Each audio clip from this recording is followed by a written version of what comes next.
Selamat datang pada video tutorial implementasi asesmen adaptif berbasis AI.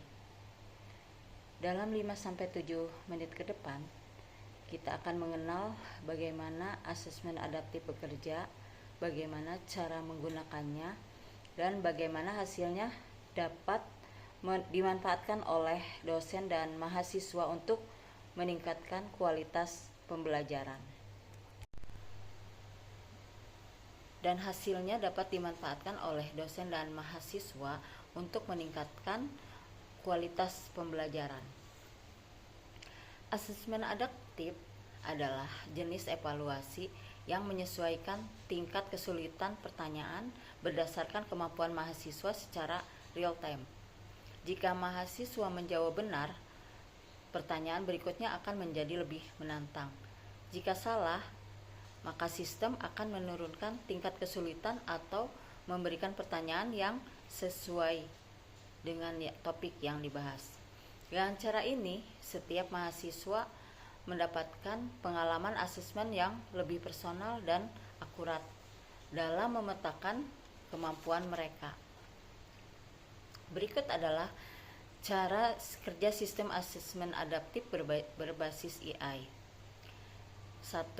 Mahasiswa masuk ke platform asesmen. Mereka akan memulai dari pertanyaan dengan tingkat kesulitan yang sedang. AI menganalisis jawaban secara langsung. Nah, sistem memetakan pola jawaban mahasiswa. Tingkat kesulitan berubah secara adaptif. Jika mahasiswa menguasai materi, AI akan menaikkan level pertanyaan. Tapi jika belum memahami, AI akan memberikan pertanyaan remedial atau penjelasan singkat. Di akhir asesmen, mahasiswa mendapatkan profil kemampuan mereka.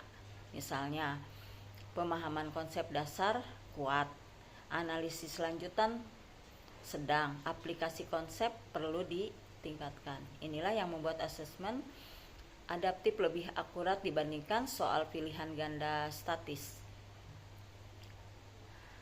Sekarang kita lihat bagaimana dosen dan mahasiswa dapat memanfaatkan sistem ini. Misalnya bagi mahasiswa, setelah menyelesaikan asesmen, mahasiswa langsung melihat progres report.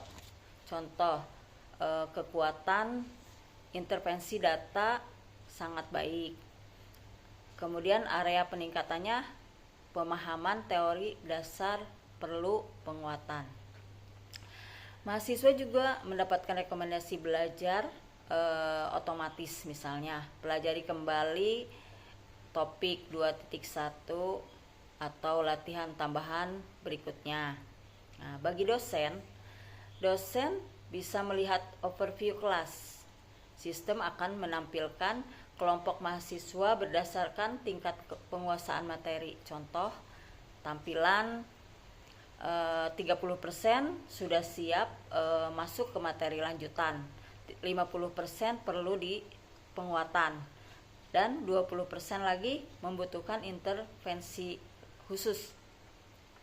Dengan data ini, dosen merancang pengajaran yang lebih personal, seperti misalnya remedial khusus untuk mahasiswa tertentu, kemudian penugasan lanjutan untuk mahasiswa yang sudah mahir, kemudian ada diskusi kelompok berdasarkan tingkat kemampuan. Ilustrasi mahasiswa untuk kasus nyata, misalnya mahasiswa A unggul pada konsep deskriptif tetapi lemah pada inferensial. Sistem memberikan rekomendasi tinjau ulang materi uji hipotesis, yaitu kerjakan latihan nomor 5-8 misalnya. Kemudian mahasiswa B justru sebaliknya. Sistem memberi perkuat pemahaman distribusi atau dan ringkasan statistik. Sementara itu, dosen melihat pola sebagian besar kelas lemah pada inferensi statistik. Dosen kemudian merencanakan sesi penguatan khusus pada topik tersebut. Dengan demikian, asesmen adaptif membantu membuat pembelajaran lebih efektif dan terarah. Sebagai penutup, demikian tutorial singkat tentang implementasi asesmen adaptif berbasis AI. Dengan sistem ini, dosen dapat memberikan intervensi pembelajaran yang lebih personal dan mahasiswa dapat memahami kemajuan belajar mereka secara lebih mendalam. Silahkan coba sendiri dan rasakan bagaimana asesmen adaptif dapat meningkatkan pengalaman belajar Anda. Terima kasih telah menonton.